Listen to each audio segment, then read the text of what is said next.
Your 737 has been modified for short field performance, allowing operation into and out of a wider variety of airports.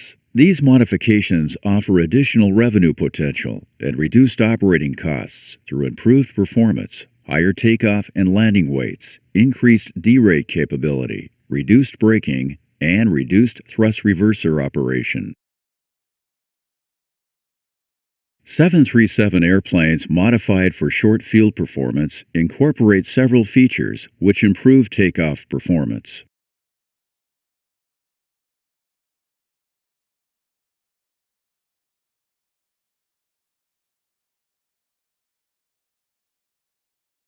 Flight spoiler deflection has been increased from 30 degrees to approximately 60 degrees, while ground spoiler deflection has been increased from approximately 52 degrees to 60 degrees.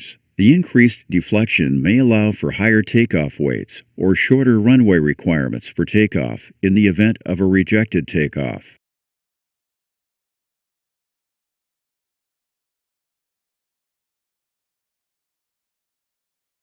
The leading edge slats have been sealed for all takeoff flap settings. This allows for improved climb limited takeoff weight, as well as improved field length limited takeoff weight.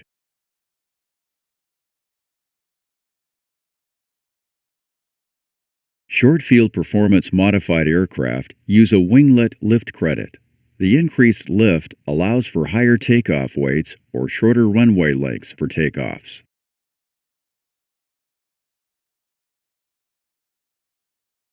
In addition to improved takeoff performance, 737 airplanes modified for short field operations incorporate several features for improved landing performance. We saw that the increased flight and ground spoiler deflection improved takeoff performance. This feature also significantly improves landing performance. The new deflection increase to approximately 60 degrees allows for increased landing weights or shorter landing distances.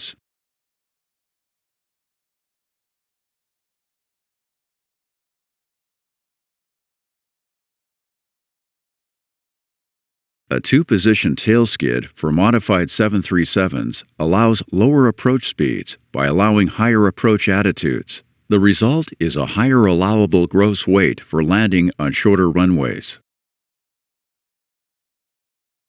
When a 737 lands with the power in idle, the engine is using an approach idle setting. During rollout, approach idle changes to the lower RPM ground idle after a specific time. In unmodified 737s, this transition occurs 5 seconds after touchdown. In short-field modified 737s, the transition to ground idle will occur after approximately 2 seconds. This faster transition to ground idle will allow for improved field length limited landing weights.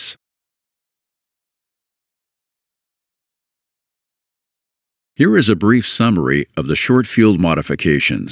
The two-position tail skid, winglet lift credit, and sealed leading-edge slat modifications are not available in the 737-600 or 737-700.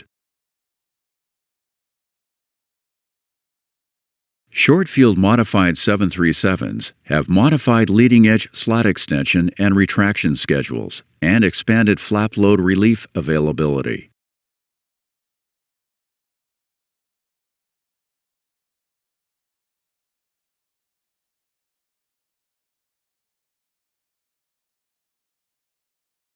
Recall that on non-modified 737s, the leading-edge slats move to the extend position at flap positions less than 10.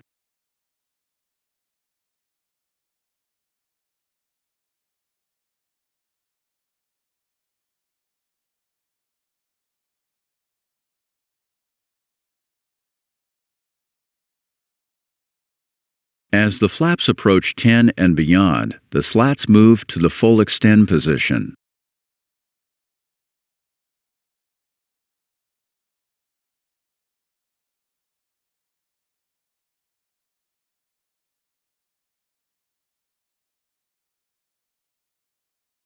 On the short-field modified 737, the leading-edge slats remain in the extend position to flaps 25.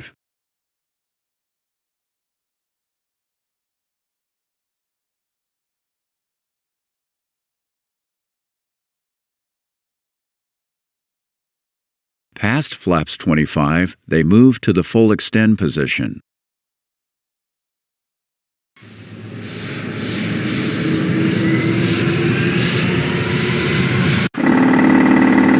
Recall that the auto slat system increases wing lift by moving the leading edge slats from extend to full extend if the airplane approaches a stall during takeoff or approach to landing. Because the slats in short field modified 737s are now in the extend position from flaps 1 to flaps 25, the auto slat feature will be operational through flaps 25 as well. The flap load relief schedule has also been expanded. In unmodified 737s, the Flap Slat Electronics Unit, or FSEU, provides flap load relief at the flaps 30 and flaps 40 positions only. Flap load relief in the short field modified 737 operates at flaps 10, 15, and 25 as listed here. Flap load relief operation at flaps 30 and 40 has not changed.